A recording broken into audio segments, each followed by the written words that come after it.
ਖਾਸ ਕਰਕੇ ਗਰਮੀਆਂ ਦੇ ਮਹੀਨੇ ਜਾਂ ਜਦੋਂ ਫਸਲ ਹੁੰਦੀ ਹੈ ਹਾੜੀ ਸੋਣੀ ਦੀ, ਉਸ ਟਾਈਮ ਦੇ ਉੱਪਰ ਜਦੋਂ ਜ਼ਰੂਰਤ ਹੈ ਪਾਣੀ ਦੀ ਉਸ ਟਾਈਮ ਤੇ ਰੋਕ ਲਓ। ਬਰਸਾਤਾਂ ਦੇ ਵਿੱਚ ਜਦੋਂ ਜ਼ਰੂਰਤ ਨਹੀਂ ਹੈ ਉਸ ਟਾਈਮ ਤੇ ਛੱਡ ਦਿਓ। ਤੇ ਇਸ ਕਰਕੇ ਹੁਣ ਵਾਟਰ ਐਜ਼ ਅ ਵੈਪਨ एक बहुत बड़ी स्टडी है। एंटी ड्रोन सिस्टम, ये भी इसी तरह से लेजर वाले ही वेपन्स हैं। ये डायरेक्ट एनर्जी वेपन की मैं बात बता रहा हूँ जो ये बना चुके हैं और जो किसी भी हद तक किसी को भी अटैक कर सकते हैं। ਹੁਣ ਅਸੀਂ ਕੀ ਕਰ ਸਕਦੇ ਹਾਂ? ਅਸੀਂ ਪਾਣੀ ਨੂੰ ਰੋਕਾਂਗੇ ਜਿੰਨਾ ਸਾਡੇ ਕੋਲ ਹੋਲਡਿੰਗ ਕੈਪੈਸਿਟੀ ਹੈ ਡੈਮਸ ਦੇ ਵਿੱਚ, ਐਂਡ ਇੱਕ ਦਿਨ ਰਾਤ ਨੂੰ ਅਚਾਨਕ ਅਸੀਂ ਛੱਡ ਦਾਂਗੇ।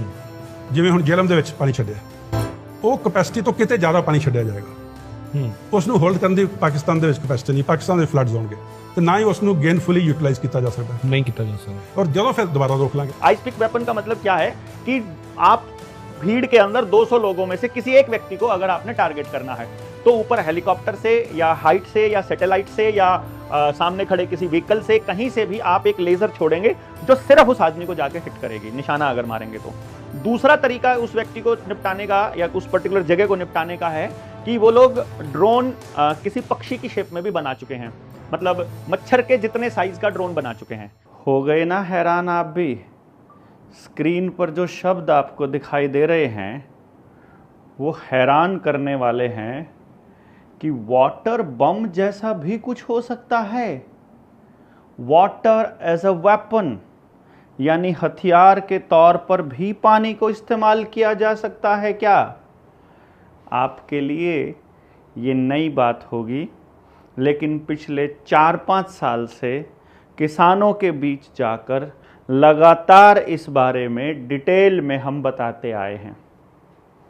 खटकर टोल पर जिस भी किसान ने हमको सुना हो, नरवाना टोल पर सुना हो, बद्दोपट्टी सुना हो, सिंघू बॉर्डर पे या टिकरी बॉर्डर पे, कोई ऐसी जगह नहीं जहां हमने इस बात का जिक्र नहीं किया था। और उस वक्त वो लोग जो बाद में जिन्होंने हमको कहा कि आप सही कह रहे थे, वो उस वक्त मेरी हंसी उड़ाया करते थे। जिस टाइम पर हमने ये कहा था कि भाई ये जो अग्निवीर हैं ये आने वाले टाइम में भूखमरी के दौर में जब आप अंबानी अडानी के साइलोज के बाहर खड़े होंगे भिखारी बनकर रोटी मांगने के लिए, जब आपका अनाज बिल्कुल नहीं होगा, आपने देख लिया ना कि हम तो लठ मारेंगे। वो कुछ लोग कहते थे लठ मारेंगे, आने दो सरकार को। ये आई ना सरकार, पंजाब में हरियाणा का 33%, 2 से 2,500 के बीच गांव बर्बाद हो चुके हैं। पानी इतना है घरों के अंदर, यहां तक मतलब आप देखिए गांव से दूसरे गांव तक जाने के लिए नाव चल रही है।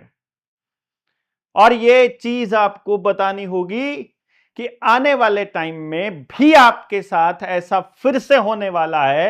ये तब तक होता रहेगा जब तक आप पूरी तरह से बर्बाद नहीं हो जाओगे, क्योंकि उसके बाद ही आप नई व्यवस्था के अंदर फिट बैठोगे। और इनको नई व्यवस्था लानी है, ये व्यवस्था ध्वस्त होनी है, ये इनका तय फॉर्मूला है। और हम आपको बता रहे हैं कि आपको अपनी व्यवस्था बनानी है या इनकी गुलामी करनी है, आप तय कर लीजिए। क्योंकि बहुत सी चीजें अभी समझ में नहीं आएंगी, पर आपको सत्य की लड़ाई लड़नी होगी। अगर आपको सचमुच इस मुद्दे पर सचमुच जानना है तो डिटेल में जानिएगा। रिसर्च आपको खुद करनी पड़ेगी। बहुत से लोग हमसे सबूत मांगते रहते हैं। अरे भाई क्या सबूत मांगेंगे हम, बताओ क्या देंगे सबूत हम? मान लीजिए ये पानी छोड़ा किसने है, इसका सबूत हम आपको कैसे दें? ये तो सरकारी दस्तावेजों में दर्ज भी नहीं होगा ना। जो गलत काम करेगी आपका मंत्रालय या आपका सरकार, वो आपसे पूछ कर करेगी क्या? अरे भैया, अगर पटवारी रंगे हाथ ना पकड़ा जाए, अगर जज के घर में पैसे ना मिले, अगर सब इंस्पेक्टर रंगे हाथ ना पकड़ा जाए, तब तक तो वो ईमानदार ही कहलाएगा ना। यही तो बता रहे हैं हम आपको। आपको सबूत आपको देंगे क्या? वो आपको बताएंगे कि हमने आपको बर्बाद किया है, लेकिन फिर भी हम आपको कुछ सबूत दिखा रहे हैं। आप इसको सच माने गलत माने, मुझे इससे फर्क नहीं पड़ता है। मुझे मालूम है कि ये सब जो मैं बोल रहा हूं एक एक लाइन सच है। हो सकता है आने वाले टाइम में पीएसए के अंतर्गत हमारे ऊपर मुकदमा हो जाए, पब्लिक सेफ्टी एक्ट के अंतर्गत, कि ये आदमी लोगों को भड़का रहा है और ये देश की सरकार के खिलाफ भड़का रहा है और इसके खिलाफ जो है मुकदमा दर्ज करके उसमें 1 साल तक सीधा अंदर जाता है। और ये ज्यादातर किसान नेताओं के साथ होने वाला है। जितने आज लोग नेता बने फिर रहे हैं ना, जो संगठन बना के घूम रहे हैं, जिसकी भी पावर थोड़ी सी बड़ी दिखाई देगी वो चुनाव से पहले अंदर जाएगा और वो 1 साल बाद आएगा। अब आप शर्जील इमाम को देख लीजिए। आप एक और मुसलमान साथी है वो किस छात्र नेता है, 5 साल से जेल में बंद हैं वो, 5 साल से दिल्ली में बंद हैं और जमानत जब देनी होती है तो जज ही नहीं आ रहा है, तारीख ही नहीं लग रही है, कोई केस नहीं है, कोई चार्जशीट नहीं है, उनके खिलाफ कुछ नहीं बन रहा है, कोई सबूत नहीं है, लेकिन 5 साल से जेल में बंद है क्योंकि उनके सरकार के एजेंडा में फिट बैठ रहा है सिस्टम। और आपके पास, हमारे पास उनकी आवाज उठाने के लिए समय नहीं है। तो मैं जो बात बता रहा था, ये जो सबूत की जो मैं बात बता रहा था, अगर कोई सरकार में बैठा व्यक्ति जो सत्ता का हिस्सेदार हो और माल चाट रहा हो, वो अगर कोई बात कहे, उसका इंटरप्रिटेशन तो कर ही सकते हो। पुलवामा तो याद ही होगा आपको। पुलवामा के दौरान जो भारत की डिफेंस इंटेलिजेंस एजेंसी का डायरेक्टर जनरल है, डीजी, जो सबसे बड़ा पद होता है, जिसने इंटेलिजेंस की खबर दी थी, जो सारी जानकारी रखता है, जिसके पास पूरे प्रदेश की न्याय और कानून व्यवस्था की एक एक चीज की खबर होती है, उस व्यक्ति की कही हुई बात को तो सही मान लोगे? अगर उसने कहा हो, मैं जो बात कर रहा हूं वो बात कर रहा हूं लेफ्टिनेंट जनरल कंवलजीत सिंह ढिल्लों की, टीनी ढिल्लों भी बोल देते हैं इसको। ये कमांडेंट रहा है 15 कोर का, और उसी दौरान के बारे में इसने अपने एक इंटरव्यू में बहुत अच्छे से बताया है कि पानी को एज अ वेपन कैसे इस्तेमाल किया जाता है। एक बार इसकी बात सुन लीजिए कि वाटर एज अ वेपन कैसे इस्तेमाल होता है। ਜਿਹੜੀ ਗੱਲ ਤੁਸੀਂ ਕੀਤੀ ਹੈ ਕਿ ਸਾਡੇ ਕੋਲ ਇੰਡੀਆ ਦੇ ਅੰਦਰ ਇੰਨੀ ਕੈਪੈਸਿਟੀ ਹੈ ਕਿ ਇੰਨੇ ਪਾਣੀ ਨੂੰ ਹੋਲਡ ਕਰ ਸਕੀਏ, ਇੰਨੇ ਪਾਣੀ ਨੂੰ ਡਾਇਵਰਟ ਕਰ ਸਕੀਏ ਔਰ ਆਪਣੇ ਜੰਮੂ ਕਸ਼ਮੀਰ, ਹਿਮਾਚਲ, ਪੰਜਾਬ, ਹਰਿਆਣਾ, ਦਿੱਲੀ, ਵੈਸਟਰਨ ਯੂਪੀ, ਰਾਜਸਥਾਨ ਦੇ ਵਿੱਚ ਇਸ ਪਾਣੀ ਨੂੰ ਇਸਤੇਮਾਲ ਕਰ ਸਕੀਏ। ਯੈਸ, ਉਹ ਕੈਪੈਸਿਟੀ ਬਣਾਉਣ ਦੇ ਲਈ ਜਾਂ ਉਹ ਇੰਟਰਲਿੰਕਿੰਗ ਆਫ ਰਿਵਰ ਜਾਂ ਉਹ ਰਿਵਰ ਨੈਟਵਰਕ ਬਣਾਉਣ ਦੇ ਲਈ ਟਾਈਮ ਲੱਗੇਗਾ। ਜੰਗੀ ਪੱਧਰ ਤੇ ਵੀ ਕੰਮ ਕਰਾਂਗੇ ਤਾਂ ਕੁਝ ਸਾਲ ਲੱਗਣਗੇ। ਪੋਲੀਟੀਸ਼ੀਅਨ ਆਪਣਾ ਆਪਣਾ ਟਾਈਮ ਦਿੰਦੇ ਨੇ, ਬਟ ਐਕਚੁਅਲੀ ਅਗਰ ਦੇਖਿਆ ਜਾਵੇ ਤਾਂ ਇੱਕ ਇੰਜੀਨੀਅਰਿੰਗ ਐਪਰੀਸੀਏਸ਼ਨ ਹੋਏਗੀ ਤੇ ਉਸ ਦੇ ਹਿਸਾਬ ਦੇ ਨਾਲ ਹੋਏਗਾ। ਇਹ ਨਹੀਂ ਕਿ ਪੂਰਾ ਪਹਿਲੀ ਇੱਕ ਨਦੀ ਫਿਰ ਦੂਜੀ ਨਦੀ, ਟਨਲਸ ਬਣ ਗਈਆਂ, ਨਾਲ ਰਿਵਰਸ ਖੋਦੀਆਂ ਜਾਣਗੀਆਂ, ਉਸ ਨੂੰ ਬਣਾਉਣ ਦੇ ਲਈ ਟਾਈਮ ਲੱਗੇਗਾ। ਲੇਕਿਨ ਜਦ ਤੱਕ ਉਹ ਟਾਈਮ ਨਹੀਂ ਹੋਇਆ, ਜਾਂ ਅੱਜ ਦੇ ਦਿਹਾੜੇ ਪਹਿਲੇ ਕੀ ਸੀ ਕਿ ਪਾਣੀ ਇੰਨਾ ਅਸੀਂ ਛੱਡਣਾ ਹੀ ਛੱਡਣਾ ਹੈ ਜੀ, ਐਂਡ ਪਾਕਿਸਤਾਨ ਉਹਨੇ ਪਾਣੀ ਲੈਣ ਦੇ ਲਈ ਆਪਣਾ ਉਸਨੇ ਤਿਆਰੀ ਕੀਤੀ ਹੋਈ ਹੈ ਜੀ। ਮੰਨ ਲਓ ਕਿ x amount of water Pakistan ਦਾ ਡੈਮ ਵੀ ਹੈ, ਨਾਲੇ ਨਦੀਆਂ, ਕੱਸੀਆਂ, ਸੂਏ ਆਖਿਰ ਤੱਕ ਹੈ। ਹੁਣ ਅਸੀਂ ਕੀ ਕਰ ਸਕਦੇ ਹਾਂ? ਅਸੀਂ ਪਾਣੀ ਨੂੰ ਰੋਕਾਂਗੇ ਜਿੰਨਾ ਸਾਡੇ ਕੋਲ ਹੋਲਡਿੰਗ ਕੈਪੈਸਿਟੀ ਹੈ ਡੈਮਸ ਦੇ ਵਿੱਚ, ਐਂਡ ਇੱਕ ਦਿਨ ਰਾਤ ਨੂੰ ਅਚਾਨਕ ਅਸੀਂ ਛੱਡ ਦਾਂਗੇ। ਜਿਵੇਂ ਹੁਣ ਜੇਹਲਮ ਦੇ ਵਿੱਚ ਪਾਣੀ ਛੱਡਿਆ, ਉਹ ਕੈਪੈਸਿਟੀ ਤੋਂ ਕਿਤੇ ਜ਼ਿਆਦਾ ਪਾਣੀ ਛੱਡਿਆ ਜਾਏਗਾ। ਉਸ ਨੂੰ ਹੋਲਡ ਕਰਨ ਦੀ ਪਾਕਿਸਤਾਨ ਦੇ ਵਿੱਚ ਕੈਪੈਸਿਟੀ ਨਹੀਂ, ਪਾਕਿਸਤਾਨ ਦੇ ਫਲੱਡਸ ਆਉਣਗੇ ਤੇ ਨਾ ਹੀ ਉਸ ਨੂੰ ਗੇਨਫੁਲੀ यूटिलाइज किया जा सकता है, नहीं किया जा सकता, और जब फिर दोबारा रोक लांगे। पहले हम आपको कुछ बातें बता देते हैं जो आपके लिए इंतजाम करके रखे हैं आपकी प्यारी चुनी हुई सरकार ने।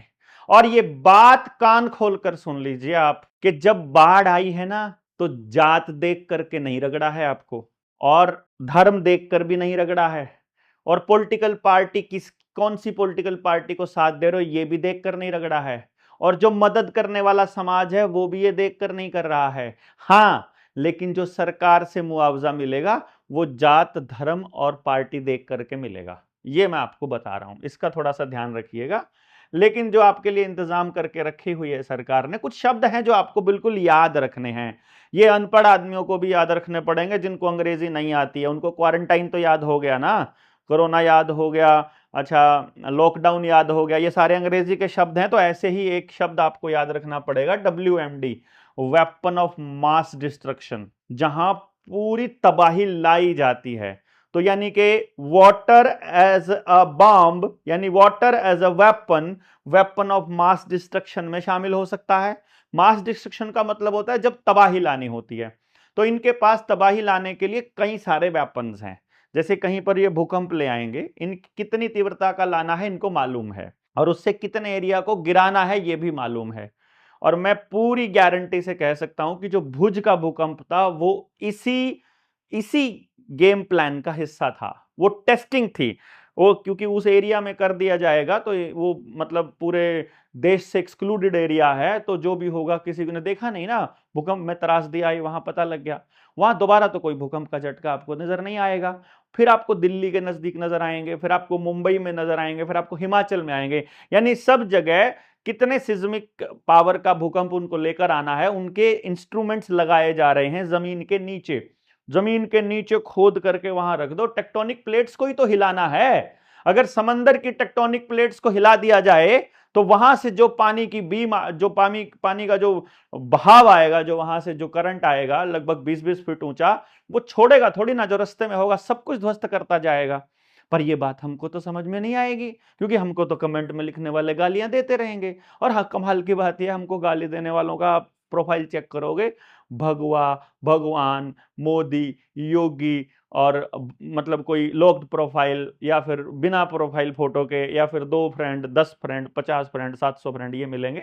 उन सबको बिल्कुल बकायदा ग्रुप में भेजा जाता है कि इस आईडी वाले को गाली देनी है, तो उनको वो पढ़ते सुनते कुछ नहीं, उनको उनका टारगेट होता है कि ये मैसेजेस का चंक है, तू भड़वा है, तू ये है, तू पता नहीं गालियां माँ बहन की, वो देके वो लिस्ट होती है कि ये तुमने भेजना है।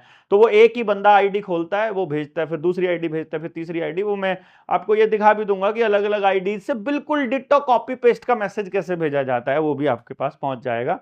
आपको मालूम पड़ जाएगा कि ये किस तरह से गाली देते हैं और कैसे कैसे ट्रोल करते हैं।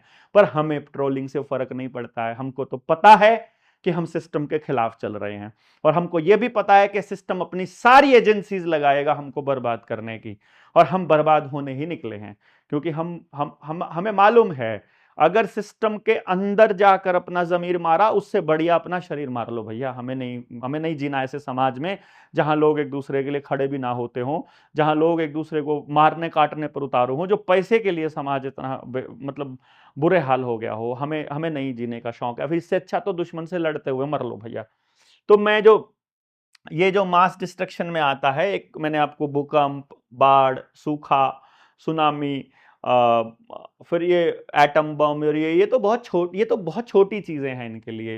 एटम बम और परमाणु बम तो ये लोग यूज नहीं कर सकते ना आपके ऊपर अभी फिलहाल के लिए। न्यूक्लियर बम वगैरह तो यूज नहीं कर सकते ना, मिसाइल्स वगैरह डायरेक्ट तो यूज कर ही नहीं सकते, क्योंकि वो कुछ ट्रीटीज हैं, इंटरनेशनल ट्रीटीज में बंधे हुए हैं। लेकिन वो नीचे ही नीचे तो आपको बर्बाद कर ही सकते हैं, उसके लिए थोड़ा किसी से परमिशन लेनी है। अब ये बाढ़ का नाम आया तो ये, क्योंकि ये मैं आपको बताऊंगा, इसमें आगे बताऊंगा कि कैसे कैसे ये जुटा। एक दूसरा जो मास डिस्ट्रक्शन की बजाय, इसमें एक वर्ड और आप याद कर सकते हो, डायरेक्ट एनर्जी वेपन। ये जरूर याद कर लेना, DEW, इसको ये DEW ये याद कर लेना आप, डायरेक्ट एनर्जी वेपन।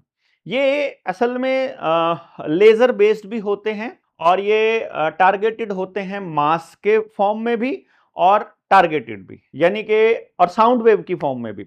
लेजर में क्या होता है, आपने अगर देखा हो तो कुछ ऐसे लेजर्स हम लोग बना चुके हैं, हम लोग क्या, ये लोग ही बना चुके हैं, हमारे आपके हाथ में कोई टेक्नोलॉजी नहीं है। फॉर योर काइंड इन्फॉर्मेशन, जितनी भी टैंकर्स की, मिसाइल की, एंड शो ऑन, जितनी भी आपको टेक्नोलॉजी की, इलेक्ट्रॉनिक की, इन सब की जितनी टेक्नोलॉजी आपको दिखाई दे रही है, ये सब इजराइल के किसी न किसी व्यक्ति के नाम पे पेटेंट है। तो आपके हाथ में कुछ भी नहीं है। भारत जो है एक ऐसा देश रहा है जहां पर ज्ञान के ऊपर किसी का एकाधिकार ना हो, हमारी सोच ऐसी रही है। लेकिन जो लोग इस गेम को खेल रहे हैं, वो चाहते हैं कि सब कुछ हमारे हिसाब से हो, और हम लोग जब तक उनके कानून मानते रहेंगे तब तक हमें उनके हिसाब से चलना पड़ेगा। So the biggest point is कि वो जो मैं आपको बता रहा था, एक तो ये प्रिसिशन आइस पिक वेपन, यानी इसी के अंदर जो डायरेक्ट एनर्जी वेपन है। आइस पिक वेपन का मतलब क्या है कि आप भीड़ के अंदर 200 लोगों में से किसी एक व्यक्ति को अगर आपने टारगेट करना है, तो ऊपर हेलीकॉप्टर से या हाइट से या सैटेलाइट से या सामने खड़े किसी व्हीकल से, कहीं से भी आप एक लेजर छोड़ेंगे जो सिर्फ उस आदमी को जाके हिट करेगी, निशाना अगर मारेंगे तो। दूसरा तरीका उस व्यक्ति को निपटाने का या उस पर्टिकुलर जगह को निपटाने का है कि वो लोग ड्रोन किसी पक्षी की शेप में भी बना चुके हैं, मतलब मच्छर के जितने साइज का ड्रोन बना चुके हैं। मतलब अगर किसी व्यक्ति को इंजेक्शन लगाना है, उसको पैरालिसिस का इंजेक्शन लगाना है या उसको जहर का इंजेक्शन लगाना है या उसको कोरोना का इंजेक्शन लगाना है, तो उस व्यक्ति के मोबाइल, उसका चेहरे का रिकॉर्ड, उसके मोबाइल की प्रेसाइज लोकेशन, जैसे आपके मोबाइल की लोकेशन उसमें फीड कर दी जाए और सिर्फ वो डेटा आपको भेज दिया जाए, तो वो व्यक्ति जहां भी होगा पहले उसके मोबाइल से उसे ट्रैक किया जाएगा, फिर उसके फेशियल रिकॉग्निशन से देख करके कि हाँ यही व्यक्ति है, और वो आकर के कहीं पर भी आकर के उसको तो जस्ट एक मच्छर ने काटा, आप ऐसे करोगे वो भाग जाएगा। मच्छर के विषय में आपको बता देते हैं, मच्छर जब काटता है तब कभी भी कोई भी दर्द नहीं होता है व्यक्ति को। मच्छर के काटने का दर्द जब हो, इसका मतलब ये समझिए वो काट चुका है, वो अपना काम कर चुका है, खून चूस चुका है। तो इंजेक्शन लगाने का भी आपको पेन नहीं होगा, आपको मालूम नहीं चलेगा कब मच्छर आया, कब आपको उसने इंजेक्ट किया और कब वो निकल गया। और इसी तरह से मक्खी के साइज के ड्रोन और कबूतर के साइज के तो आपने नॉर्मली देखे ही होंगे, और ह्यूमनाइड रोबोट के बारे में तो मैं आपको क्या ही बताऊं। तो इस तरह से वो 5G के टावर्स जहां पर हैं वहां व्यक्ति को टारगेट करना, और उनको बहुत ज्यादा व्यक्ति टारगेट नहीं करने होते हैं, जो उनकी सत्ता के लिए खतरा बने हुए हैं उनको टारगेट करना है, और उसके लिए उनको किसी दुश्मन को, किसी को हायर करने की जरूरत नहीं है, वो वहीं से प्रेसाइज आदमी को निपटा सकते हैं। अब मान लीजिए किसी को भाषण चल रहा है कोई, और भाषण कर देते देते उसको किसी मच्छर ने काट लिया है, और मच्छर काट के निकल गया है, और उसके 5 मिनट बाद या 2 मिनट बाद या 1 मिनट बाद उसको पैरालिसिस का अटैक आ जाए पूरी दुनिया के सामने, तो क्या आप मानोगे कि ये सब किसी ने किया है? फिर तो कॉन्स्पिरेसी थ्योरिस्ट ही कहेंगे। हमारे बहुत सारे साथी जो पुराने जर्नलिस्ट हैं, हमारे जानकार हैं, वो हमारी हर बात को एक कॉन्स्पिरेसी बोलते हैं कि ये कॉन्स्पिरेसी थ्योरी है, ये लोग थ्योरिस्ट हैं जो कुछ भी बोल देते हैं, ऐसा प्रैक्टिकली पॉसिबल नहीं है। अरे भाई, आपके पास जो आप फल लेकर आते हो, आपको जो पानी मिल रहा है, इस पानी को अंदर क्या क्या केमिकल्स हैं ये टेस्ट करने का भी प्रोविजन आपके पास नहीं है। तो अगर सरकार में बैठा आदमी ही आपको चीट कर रहा होगा तो आप इसको कहां टेस्ट करवाएंगे बताइए? और अगर आपको यकीन ना हो तो आप अपने आसपास अपने खाने को एक बार टेस्ट करवा के देखिए, जो सब्जी आप खाते हो उसको टेस्ट करवा के देखिए, आपको मालूम पड़ जाएगा कि आपकी चीटिंग, आपको कौन चीट कर रहा है। या जो जो घी आप खा रहे हो, जो तेल आप खा रहे हो, जितना रिफाइंड आप खा रहे हो, जो पैकेट वाला सामान बाजार से खा रहे हो, देखो कितना जहर है उसके अंदर। पर एनी हाउ, जिनको जो बोलना है बोलता रहे। एंटी ड्रोन सिस्टम, ये भी इसी तरह से लेजर वाले ही वेपन्स हैं। ये डायरेक्ट एनर्जी वेपन की मैं बात बता रहा हूं, जो ये बना चुके हैं और जो किसी भी हद तक किसी को भी अटैक कर सकते हैं।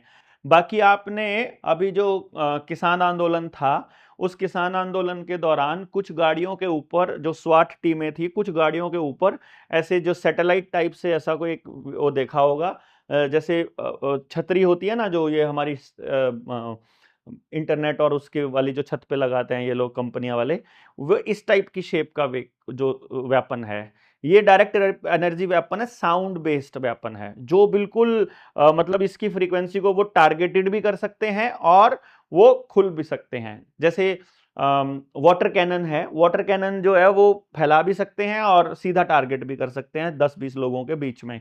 तो इसी तरह से साउंड वेपन इतना मतलब हानिकारक है कि वो कान के पर्दे भी फाड़ सकता है, बंदों को नौजिया भी हो सकता है, उनका दिमाग भी खराब हो सकता है, उनका मेंटल डिस्टर्बेंस आ सकती है, और वो खड़े खड़े मर भी सकते हैं, और हार्ट अटैक भी आ सकता है, और ये मालूम है उनको। और नॉर्थ कोरिया में वो इस डायरेक्ट एनर्जी वेपन का सहारा ले चुके हैं 5G की मदद से। आप सर्च करना अगर आपके पास गूगल है तो, कि नॉर्थ कोरिया में आंदोलन कर रहे 250 आंदोलनकारियों को अचानक से हार्ट अटैक आया था, तो करीब 142 लोग उसमें मारे गए थे। तो ये नॉर्थ कोरिया की खबर थी, और ये 2020 की थी, जिस टाइम 21 की थी जब लॉकडाउन लगा हुआ था। उस दौरान वो टेस्टिंग कर रहे थे कि आंदोलनकारियों को क्या वहीं पे खड़ा खड़ा मारा जा सकता है कि नहीं। अब आंदोलन भी नहीं हो सकते इसका मतलब, तो आप पॉलिटिकली अगर इनसे लड़ना चाहते हो, राजनीति की पार्टी बना करके लड़ना चाहते हो, अगर आपने कोई संगठन ऐसा बना लिया जहां मालूम है कि इस संगठन को कंट्रोल कौन करता है, तो वो भी कंट्रोल हो गए समझो। मतलब सवाल ही पैदा नहीं होता है। तो आप इनसे लड़ कब सकते हो? आपको तो दुश्मन का पता नहीं है कौन है, और आप उनको सब बता रहे हो कि लड़ने वाले कौन है। इसीलिए लड़ने वाला वो दिखाई दे रहा है कि भाई हम लड़ेंगे, और वो उन साथियों को लेकर के कहीं ऐसा ना हो कि मतलब भाई उन सबको बता दे कि ये वाले लोग हैं लड़ने वाले। इसीलिए हर बार हमारे साथी अलग अलग आते हैं और वो अलग अलग कामों में लगे हुए हैं, ताकि जो व्यवस्था है वो गांव के लेवल पर लड़ने लायक हम बना सकें। हमको जो आदमी, अभी देखिए मैंने इस बाढ़ वाले सिरे में मैंने देखा, इस हादसे में मैंने नोटिस किया कि अब लोग बाग जो जेएसएम की बातें हैं, जो अपनी निडर इंडिया के जो पॉइंट, जो हमने मूवमेंट छेड़ा था जागरूक करने का, अब वो बातें लोगों को समझ में आने लगी हैं और वो खुद अपनी जबान से उसी तरह से बोलने लगे हैं। तो that is a victory for us. वो हमारे लिए विक्ट्री है कि लाखों लोग, अभी मेरा फेसबुक पे भी अगर मैं देखूं अपना, तो जो पिछले 28 दिन का जो व्यूअरशिप है, यानी कि जो लोग देख रहे हैं, वो लगभग 26 मिलियन है, यानी कि 2.5 करोड़ से ऊपर लोग। तो इसको अगर हम लेकर चलें तो 26 मिलियन में लगभग 1 मिलियन डेली का हो गया, 8 लाख के करीब, 8 लाख 9 लाख। तो that is a big number, जो हमारे हिसाब से बिग नंबर है, क्योंकि हमारे पास कोई ऐसा किसी प्लेटफॉर्म ने हमको स्पेस नहीं दिया और लोगों के बीच ये बात जा रही है, दैट्स अ गुड थिंग। लेकिन इसीलिए आपको ये बातें लोगों तक पहुंचानी होंगी, और बेटर क्या रहेगा कि आप अपने किसी प्लेटफॉर्म पर भी जरूर बनाइए वीडियो, और डायरेक्ट किसी को टारगेट मत कीजिए। टारगेट करने के लिए मुझे रहने दीजिए, यानी किसी को, जैसे नरेंद्र मोदी को सीधा टारगेट किया, अब ये लोग मुकदमे करके या आंदोलन करके या नारेबाजी करके या खिलाफ मूवमेंट चला के, ट्रोल करके, मेंटली डिस्टर्ब करके, पुलिस भेज के ये सब प्रताड़ित करेंगे, मुकदमे करके जेल में डाल के, वो सब के लिए मैं तैयार हूं। आप सब में से जो तैयार हैं वो कर सकते हैं, कोई दिक्कत नहीं है। बट ये ध्यान रखिएगा कि मेरे चक्कर में बिल्कुल वैसा बोलेंगे तो गड़बड़ हो जाएगी। तो अपने शब्दावली को थोड़ा ध्यान दीजिएगा। हम तो चले ही इस लड़ाई को उस लेवल तक लेकर जाने के लिए हैं कि हमको ये, अगर ऐसा हो जाए कि एक आदमी के जाने से, जेल जाने से या ऊपर जाने से अगर पूरे देश की जनता अगर खड़ी होती हो, क्योंकि हमारा तो टारगेट ये है कि गांव आधारित जो व्यवस्था है, जो सपना है, वो ये है जिसके लिए हम काम कर रहे हैं। और हमें ये नहीं मालूम है कि ये पूरा होने वाला है कि नहीं होने वाला है। हमको तो सिर्फ काम करने से मतलब है, हमको रिजल्ट से मतलब नहीं है कि इसका क्या होने वाला है। तो वाटर एज ए वेपन जो मैंने आपको बात बताई, वो इस ढिल्लों साहब के बारे में बताया मैंने। खास करके गर्मियां ਦੇ ਮਹੀਨੇ ਜਾਂ ਜਦੋਂ ਫਸਲ ਹੁੰਦੀ ਹੈ ਹਾੜੀ ਸੋਣੀ ਦੀ, ਉਸ ਟਾਈਮ ਦੇ ਉੱਪਰ ਜਦੋਂ ਜ਼ਰੂਰਤ ਹੈ ਪਾਣੀ ਦੀ, ਉਸ ਟਾਈਮ ਤੇ ਰੋਕ ਲਓ। ਬਰਸਾਤਾਂ ਦੇ ਵਿੱਚ ਜਦੋਂ ਜ਼ਰੂਰਤ ਨਹੀਂ ਹੈ, ਉਸ ਟਾਈਮ ਤੇ ਛੱਡ ਦਿਓ। ਤੇ ਇਸ ਕਰਕੇ ਹੁਣ ਵਾਟਰ ਐਜ਼ ਅ ਵੈਪਨ एक बहुत बड़ी स्टडी है कि जो पहली लाइन जो वाटर एज ए वेपन इस्तेमाल की है। दूसरी बात जो इन्होंने इसके अंदर बताई है, जो बिल्कुल इन्होंने स्पष्ट बताई है, अभी मैं आपको बता रहा हूं, ये कह रहा है कि गर्मियों में पानी को होल्ड कर लो, पानी को कैसे मारना है, मतलब पाकिस्तान को कैसे मारना है, ये असल में पाकिस्तान को बोल रहा है उस टाइम पर।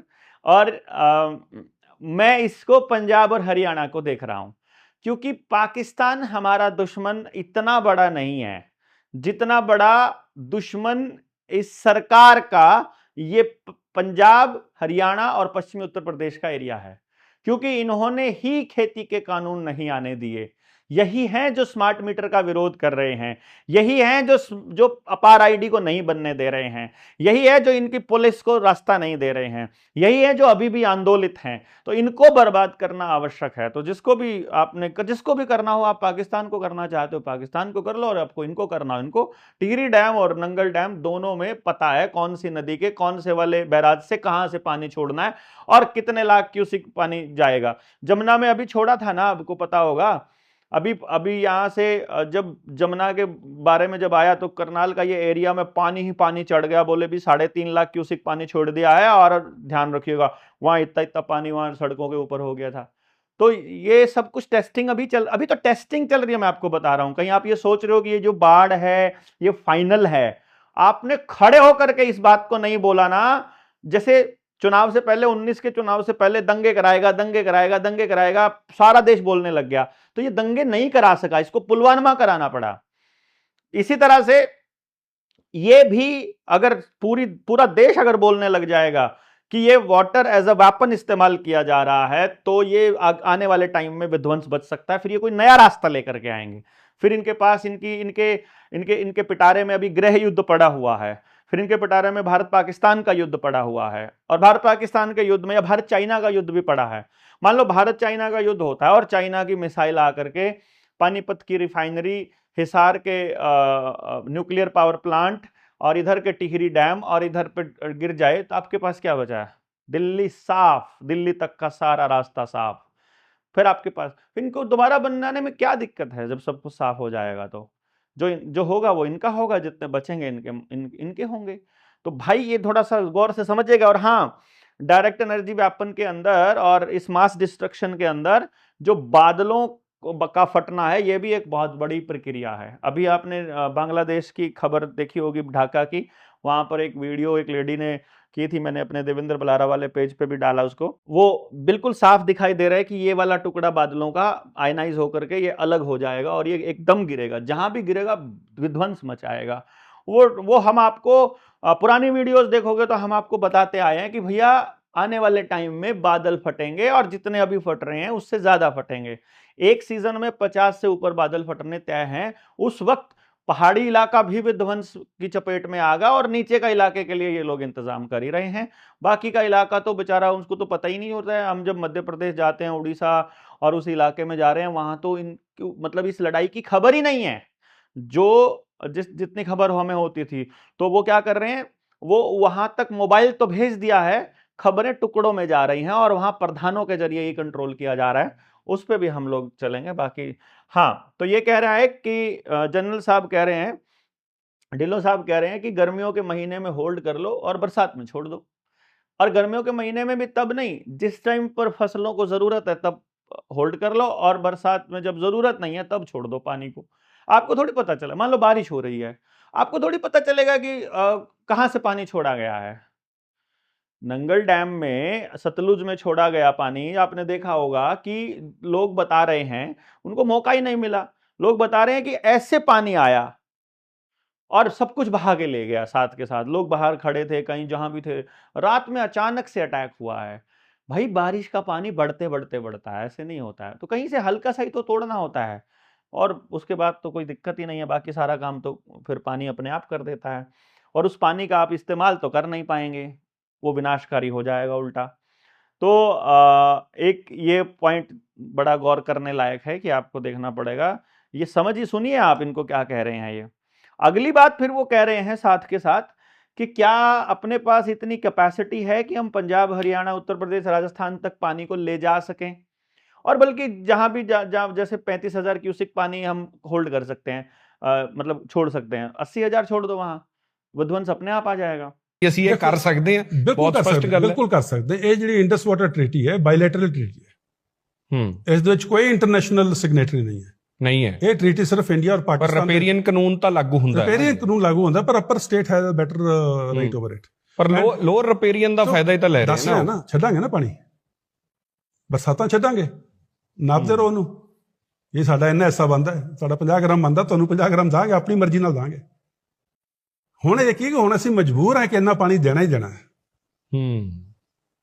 ਜੇ ਤੁਹਾਡਾ ਰਾਈਟ ਵੀ ਬਣਦਾ, ਤੁਸੀਂ ਇੰਟਰਨੈਸ਼ਨਲ ਕੋਰਟ ਆਫ ਜਸਟਿਸ ਵੀ ਜਾਂਦੇ ਹੋ, ਜਾਂ ਤੁਸੀਂ ਇੰਟਰਨੈਸ਼ਨਲ ਆਰਬਿਟ੍ਰੇਸ਼ਨ ਵੀ ਕਰਦੇ ਹੋ। ਮੈਂ ਕੋਰ ਕਮਾਂਡਰ ਸੀ ਉਹਦੇ ਆਪਣਾ ਕਿਸ਼ਨਗੰਗਾ ਡੈਮ ਜਿਹੜਾ ਬਣਿਆ ਜੀ, ਉਸ ਦੇ ਉੱਪਰ ਪਾਕਿਸਤਾਨ ਨੇ international court of justice case ਕੀਤਾ ਸੀ, ਆਰਬਿਟ੍ਰੇਸ਼ਨ ਚੱਲ ਰਹੀ ਸੀ, ਅਸੀਂ ਜਿੱਤੇ ਉਹ ਕੇਸ। ਇੰਡੀਆ ਜਿੱਤਿਆ ਉਹ ਕੇਸ, ਮੈਂ ਉਹਦਾ ਕੋਰ ਕਮਾਂਡਰ ਸੀ। ਸਾਰੇ ਪੁਆਇੰਟਸ ਜੋ ਵੀ ਆਪਣੇ ਆਰਗੂਮੈਂਟਸ ਮੇਰੇ ਥਰੂ ਜਾਂਦੇ ਸੀ। ਤੇ ਹਰ ਇੱਕ ਚੀਜ਼ ਦਾ ਇੱਕ ਤਰੀਕਾ ਹੈ, ਔਰ ਤਰੀਕਾ ਇਹ ਹੈ ਕਿ ਅਸੀਂ ਆਪਣੀ ਮਰਜ਼ੀ ਦੇ ਨਾਲ ਪਾਣੀ ਦਾਂਗੇ, ਜਦੋਂ ਸਾਡਾ ਜੀ ਕਰੇਗਾ ਉਦੋਂ ਦਾਂਗੇ। ਹੁਣ ਤੁਸੀਂ ਪੰਜਾਬ 'ਚ ਹੀ ਦੇਖਿਆ ਪਿਛਲੇ ਸਾਲ, ਜਦੋਂ ਉੱਪਰ ਡੈਮ ਦੇ ਵਿੱਚ ਇੱਕਦਮ ਪਾਣੀ ਛੱਡਣਾ ਪਿਆ, ਆਪਣੇ ਇੱਥੇ ਚੰਡੀਗढ़, मोहाली, पंचकुला ਇੱਥੇ फ्लड आए थे। बिल्कुल है। तो इसी तरह से ये कह रहे हैं कि क्या हमारे पास ऐसा ड्रेनेज सिस्टम या हमारे पास ऐसी नदियों का एक जाल है कि उधर से पानी छोड़े तो हम सारी नदियां पानी से भर जाएं और सबको पानी भी मिल जाए, और बारिश में मान लो ज्यादा बारिश आ गई और उल्टा यूज भी हो जाए वो पानी सारा का सारा। ऐसा तो कह रहे हो नहीं है। तो 50 साल में डैम बना है खाली, वो तो नहीं बन पाया। मतलब कि नदियां तो नहीं डेवलप हो पाई। उस खेल को आप समझ पाएंगे कि नहीं समझ पाएंगे मुझे नहीं पता। बाकी हार्प के बारे में हम आपको बताते ही आ रहे हैं। हार्प टेक्नोलॉजी तो पता ही है आपको। इसमें आप वेदर मॉडिफिकेशन करना हो, कहीं पर बिजली गिरानी हो, कहीं पर आपको बारिश लानी हो, कहीं से बारिश रोकनी हो, तो सूखा लाना हो। ये आर्टिफिशियल रेन के बारे में तो आजकल आप सारी जगह सुन ही रहे होगे। कृत्रिम बारिश दिल्ली भी करवाने की कह रहा था, जयपुर में करवा के देख लिया, और वो कह रहे हैं अभी हुआ है। वो कह रहे हैं 19 अभी फिर राज तक ने रिपोर्ट दी कि 1951 से हो रहा है। अरे भैया 1945 से पहले ये टेक्निक बन के तैयार थी। तो सोचो बीच में जितनी बाढ़ आई थी वो भी इसी का हिस्सा हो सकती हैं कि नहीं हो सकती हैं, क्योंकि ये कोई आज की व्यवस्था तो है नहीं है। जब इंदिरा गांधी वाला एजेंडा फेल हो गया, नसबंदी वाला एजेंडा फेल हो गया, अब आप देखो जो कोरोना की वैक्सीन के साथ कंपेयर करके देखो, उस टाइम पर इंदिरा गांधी की गलती सिर्फ इतनी थी जिसकी वजह से उनको अपनी जान देनी पड़ी, जिसकी वजह से उनको मार दिया गया, और उनका असैसिनेशन होने की वजह थी कि उन्होंने सरकारी जो जितने वो थे डिपार्टमेंट्स थे उनका राष्ट्रीयकरण कर दिया था। बैंकों की जो स्वामित्व था जो प्राइवेट से सरकारी कर दिया था, और फिर सरकार में ले जा करके सरकारी बना करके फिर लोगों का भरोसा बना दिया, और लोगों का भरोसा बन के अब लोग सोचने लगे सरकार के अंडर में है। जबकि 2019 की वो खबर आपने देखी होगी कि आरबीआई कर्मचारी और जो बैंक कर्मचारी हैं वो सरकारी कर्मचारी नहीं होते हैं, उनको सरकारी कर्मचारियों की तर्ज पर भत्ते दिए जाते हैं और सुविधाएं दी जाती हैं और तनख्वाह दी जाती है, ना कि वो सरकारी कर्मचारी होते हैं। तो लोग उसको सरकारी मानते हैं जबकि वो प्राइवेट है। आप मद्रास हाईकोर्ट का वो फैसला देख लीजिएगा। अच्छा, फिर दूसरा जो है, ये तो मैंने आपको बता ही दिया है। खैर, बाढ़, भूकंप, सुनामी, सूखा, दंगे, गृह युद्ध, फिर बॉर्डर वाला युद्ध जो चाइना इंडिया का बोला, फिर विश्व युद्ध तो फिर सामने पड़ा ही है। ठीक, आगे कुछ शब्दों के लिए आप तैयार रहिएगा। भूखमरी, बैंकिंग कोलैप्स, बैंकिंग कोलैप्स हो, इंटरनेट कोलैप्स हो गया, भाई इंटरनेट नहीं आ रहा है, क्योंकि अभी कुछ खबरें आपको दिखाई देंगी कि समंदर में जो फाइबर बिछी हुई है केबल वो टूट गई है और इंटरनेट बाधित हो सकता है। तो 10 दिन इंटरनेट ना आए और बाद में जब इंटरनेट आए और आप देखो अपना मोबाइल में ओहो अकाउंट बैलेंस 0 है, लेकिन लोन तो एज इट इज पड़ा हुआ है, तो सब लोन पे डाल ही दिए हैं इन्होंने। अगले 2 साल में कभी भी ये हो सकता है। अब जब किसान आंदोलन के दौरान 2021 में हम लोग बोला करते थे कि अगले 2 साल में ये ऐसा करेंगे, तो 2023 में तो नहीं हुआ, तो लोगों ने हमको कहा रहे तुम तो कहते थे ये लोग बाढ़ लेकर आएंगे, तुम तो कह रहे थे कि हमें अनाज सुरक्षित करना पड़ेगा। मैं उनको हर बार कह रहा था कम से कम 2 साल का अनाज सुरक्षित रखो भैया, पता नहीं कब कर दें। ये हो गया। अब सुरक्षित भी होता तो भी ये बह जाता, तो सुरक्षित भी हमको स्ट्रेटेजिकली करना पड़ेगा कि भैया ये अगर बाढ़ आए तो क्या करना है और सूखा आए तो क्या करना है, तब कैसे अनाज सुरक्षित करना है। इनके साइलोज में पूरा इंतजाम किया हुआ है। देखोगा आप जहां पर भी बाढ़ आएगी वहां इनके साइलो में पानी नहीं जाएगा, वहां बिल्कुल सुरक्षित है वो अनाज। आपके पास ऐसे साइलोज बनाने के लिए क्या दिक्कत है? आप भी तो बना सकते होंगे। लेट अस सी। तो जी, साइबर अटैक का तो आप काफी दिनों से आपके जो चहेते इंस्पेक्टर हैं, पुलिस वाले हैं, सरकार है, और वो एक भांड है हरामखोर लंबू जिसको बोलते होते थे, जिसने कोरोना की जब तक दवाई नहीं तब तक ढिलाई नहीं वाला, उस हरामी ने साइबर अटैक के ऊपर भी खूब बकवास करी है क्वालिटी उनके माध्यम से। बाकी बहुत सारी चीज़ें हो जाएंगी, लंबी वीडियो हो जाएगी। तो कुछ लोग समस्या समाधान पूछते हैं, समाधान तो गांव की व्यवस्था है। और अगर गांव की व्यवस्था में भी अगर व्यवस्था देखें तो जो आधार है गांव की व्यवस्था का वो खेत, खेड़ा और खाप। पुलिस, जज, जुडिशरी, नेता, पॉलिटिक्स, इन सबको लात मारनी पड़ेगी। पैसा, बैंक, इन सबको, ये खेत, खेड़ा और खाप आधारित व्यवस्था जिसके अंदर जो फैसला होगा इन चीजों का वो गांव करेगा। जल का नियंत्रण गांव के पास होना चाहिए, अपना पानी, अपना जंगल, अपनी जमीन। जमीन का फैसला इनके हाथ में मत दो। ये पटवारी, तहसीलदार, ये सब नहीं भैया, हम ये सारा ये कागज हमको दे दो, हम अपने आप देख लेंगे, तुमको कागजों पर ही रखना है तो तुम दफा हो जाओ यहां से। जल, जंगल, जमीन और जानवर, इसका फैसला हम करेंगे। रोटी बेटी माटी का जो सम्मान है वो, और फिर उसके बाद ये 6 चीजों से आपको पैसा निकालना पड़ेगा। अगर इन 6 चीजों से आप पैसा नहीं निकाल पाए तो फिर आपके पास कोई रास्ता नहीं है इनकी गुलामी करने के अलावा। शिक्षा, स्वास्थ्य, न्याय, राजनीति, खेती और धर्म, ये 6 चीजों से तो पूंजीवाद को बिल्कुल खत्म करना पड़ेगा। बाकी अभी 12, 13, 14 को अपनी ट्रेनिंग है जनता सरकार मोर्चा की 47वीं ट्रेनिंग, और उसके बाद टीम 300 में वही लोग जाएंगे जिन्होंने लेवल 1 की ट्रेनिंग पूरी की हुई है। हमारे साथ जुड़ने के लिए और उस ट्रेनिंग में शामिल होने के लिए व्हाट्सअप करना है आपने। ये नंबर मैं करण सिंह का आपको दे रहा हूँ। इस नंबर पर व्हाट्सअप करके अपना नाम और अपने गाँव का नाम भेज दीजिए कि आप जुड़ना चाहते हैं और ट्रेनिंग में आने के लिए तैयार हो जाइए।